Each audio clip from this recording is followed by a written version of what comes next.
Mirad que nadie os engañe.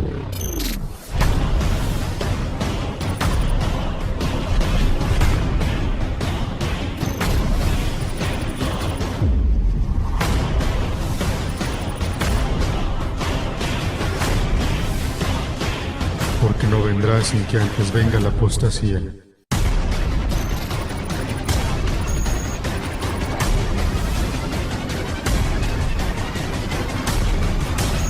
Apostasía.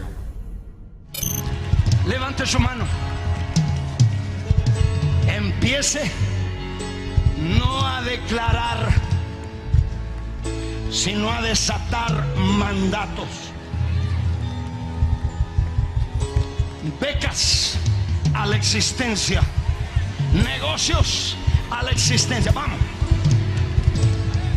Cáncer, muera. Dinero que no existe, viene en camino por tu decreto.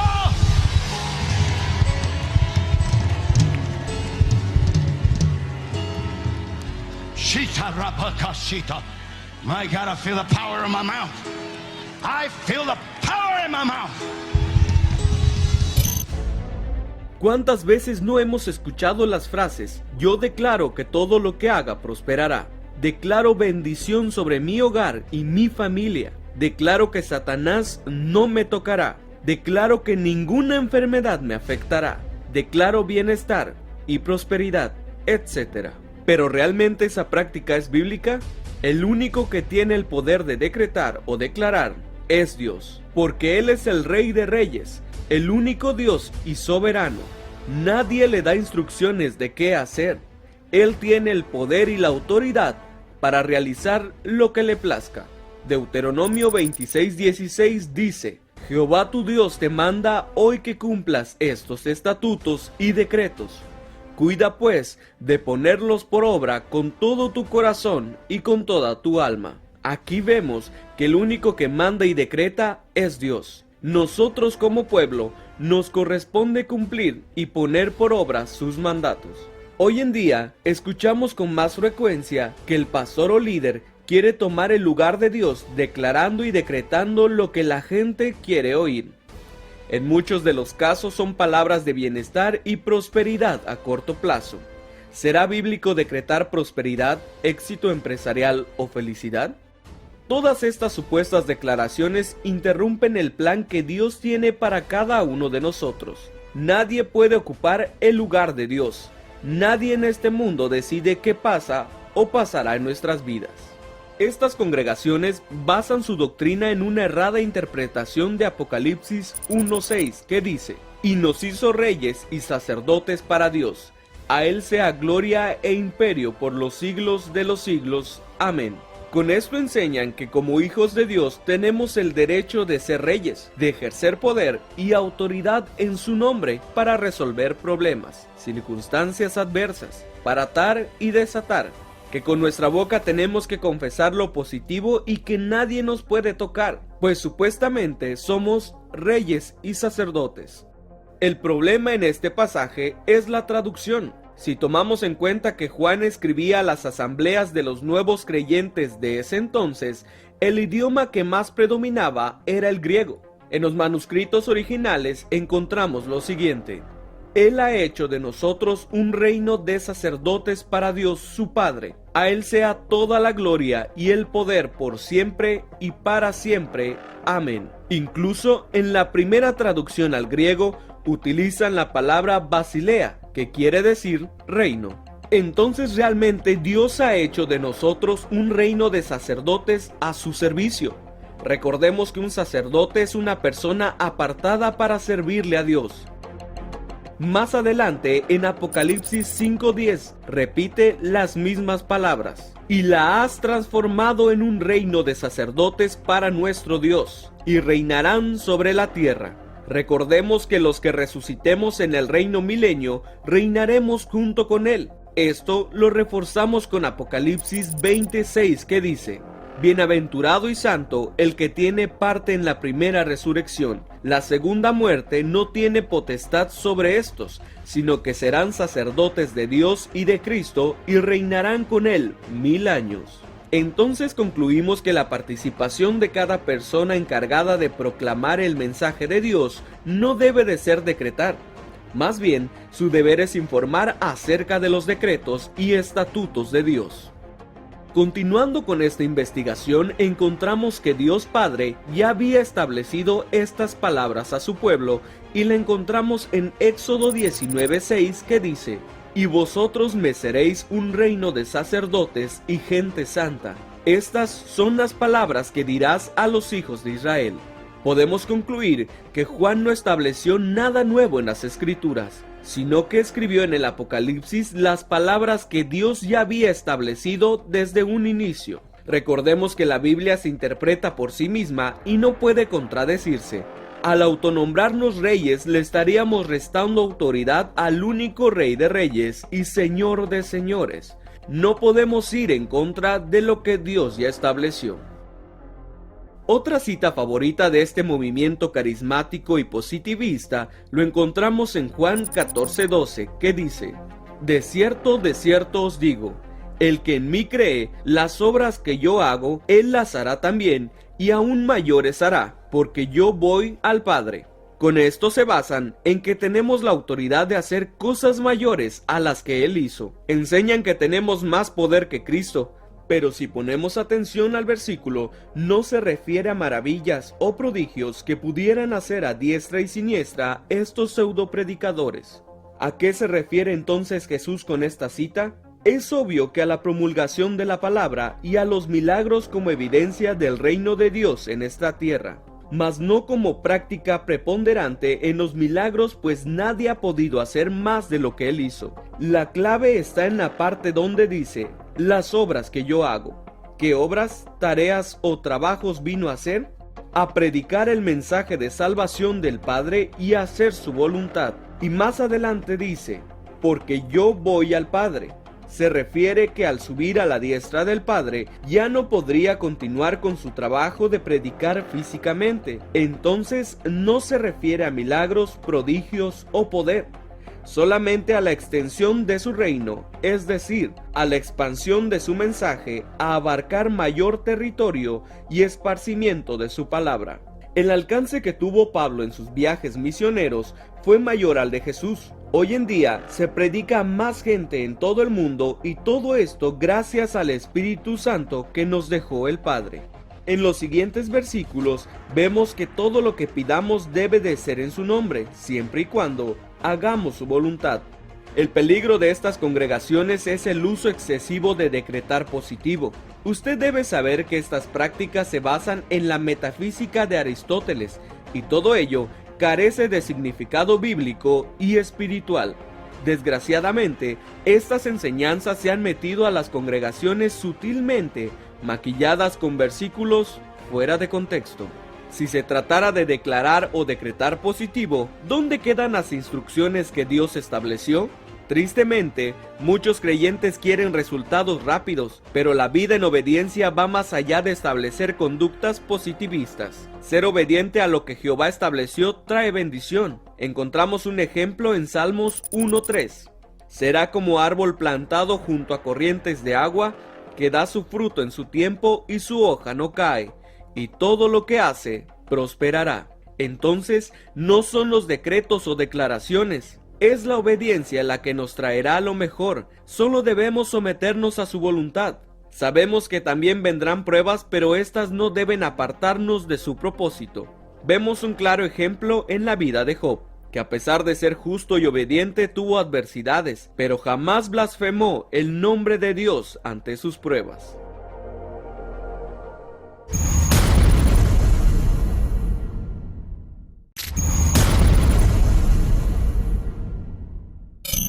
Dígale a 15 personas: el decreto de tu boca traerá milagros en 24 horas.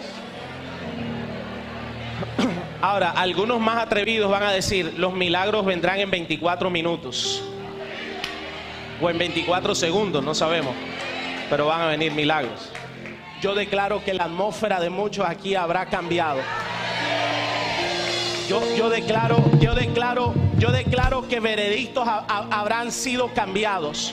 Yo declaro que la balanza que estaba inclinada hacia el diablo va a ser inclinada a tu favor. Yo declaro que las puertas que estaban cerradas comenzarán a abrirse en el nombre de Jesús.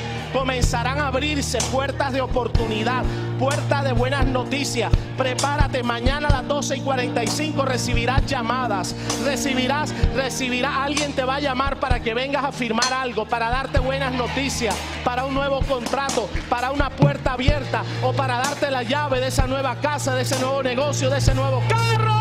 Pero Dios va a hacerlo en el nombre de Jesús. Dile al de al lado, puertas, puertas, puertas.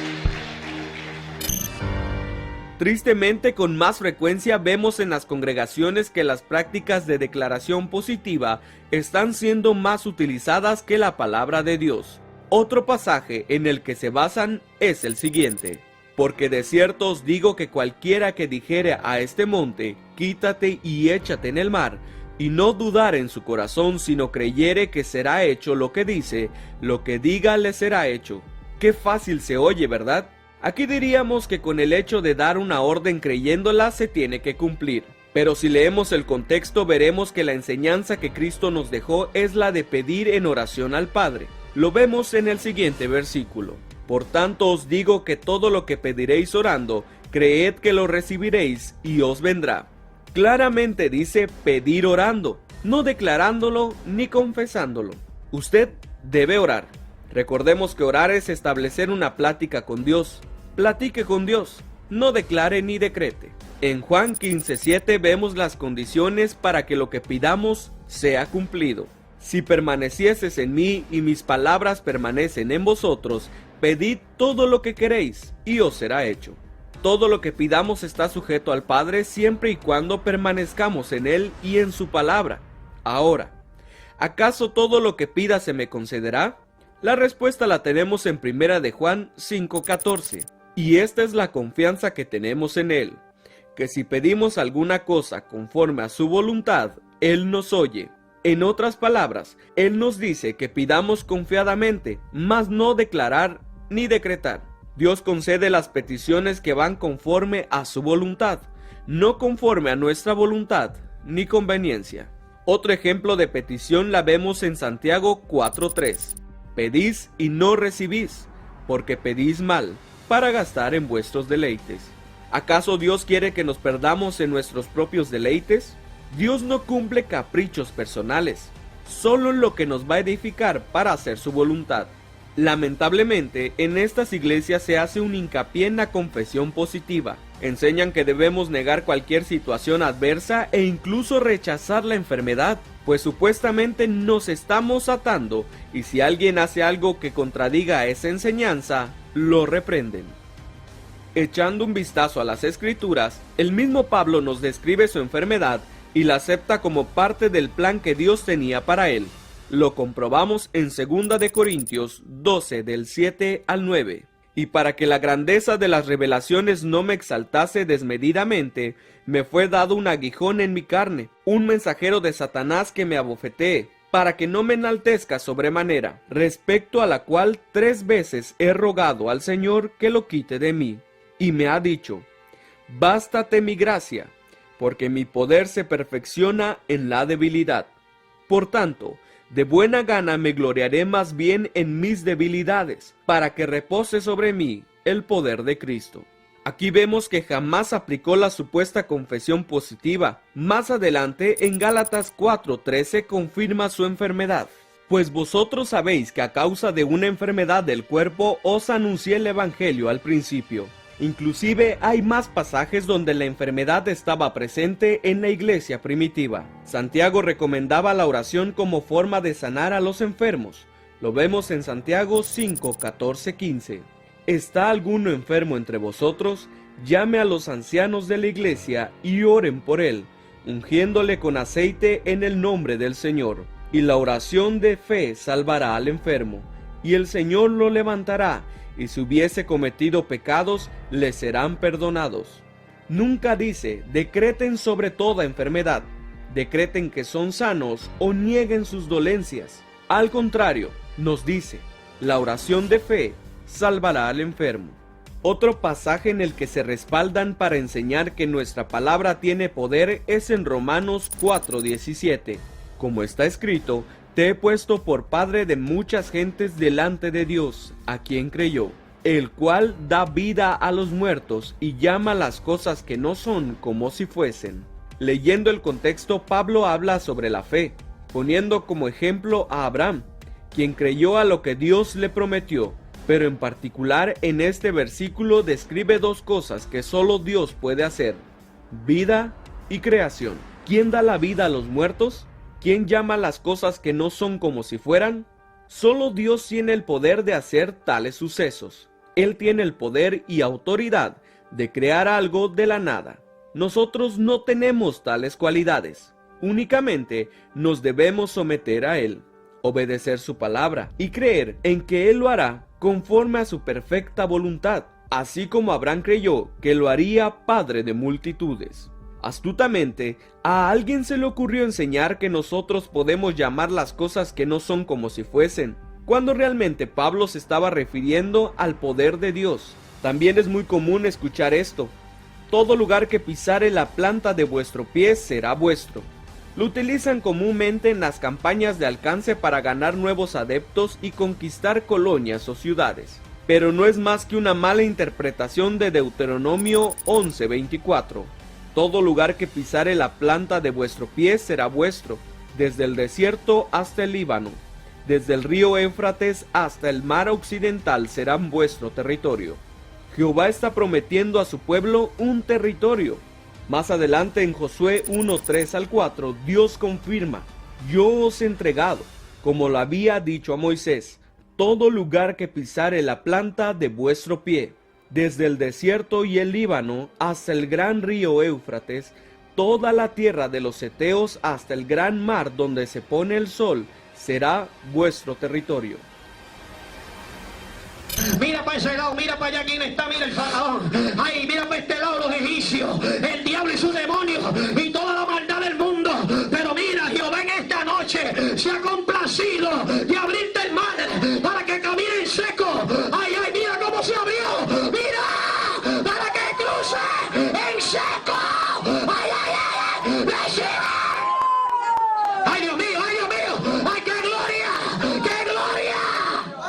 Ahí está, poder. Ay, corre, corre, corre, corre.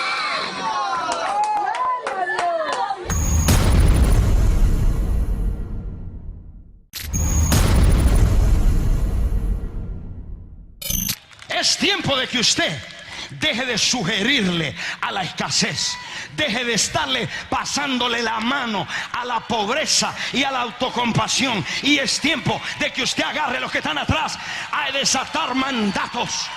Yo decreto algo a la existencia.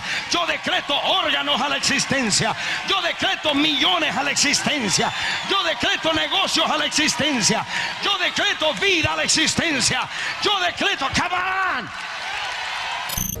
El peligro de estas doctrinas es que cada vez más hacen a un lado el propósito y la voluntad de Dios para interponer lo que el creyente ordene, decrete o declare.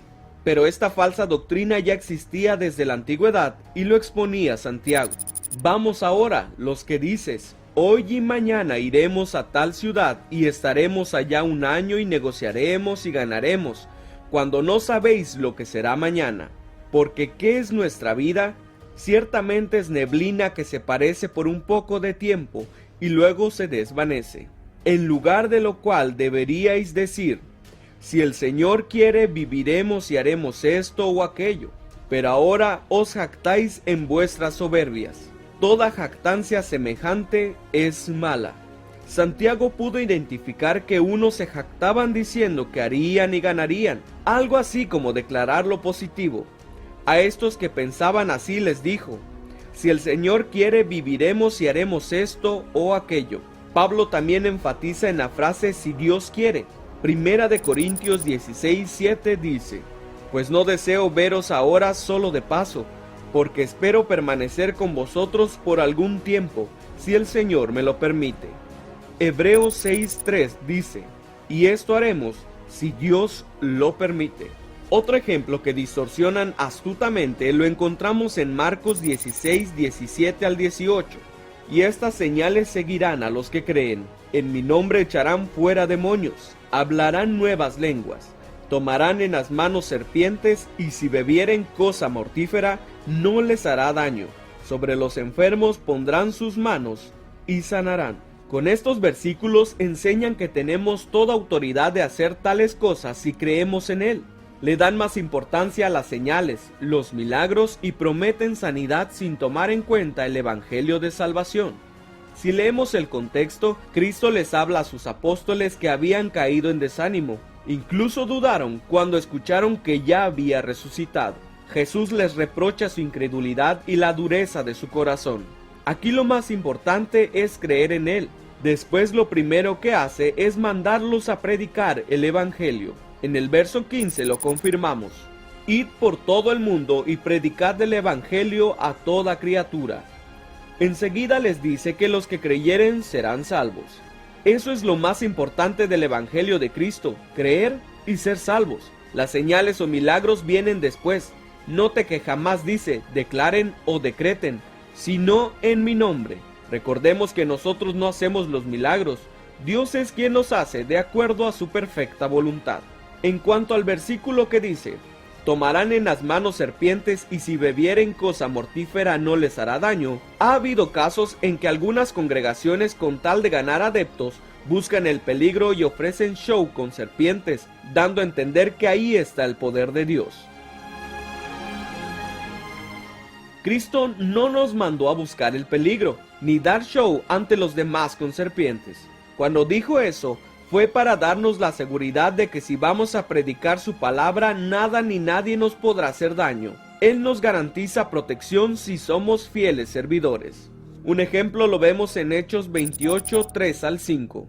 Entonces, habiendo recogido Pablo algunas ramas secas, las echó al fuego, y una víbora, huyendo del calor, se le prendió en la mano. Cuando los naturales vieron la víbora colgando de su mano, se decían unos a otros: ciertamente este hombre es homicida, a quien escapado del mar, la justicia no deja vivir. Pero él, sacudiendo la víbora en el fuego, ningún daño padeció. Note que Pablo no buscó provocar a la serpiente, ni buscó el peligro. Simplemente Dios lo protegió de sufrir algún daño. Jesucristo nos delegó cierta autoridad en la tierra, pero también dijo que todo lo pidiéramos en su nombre.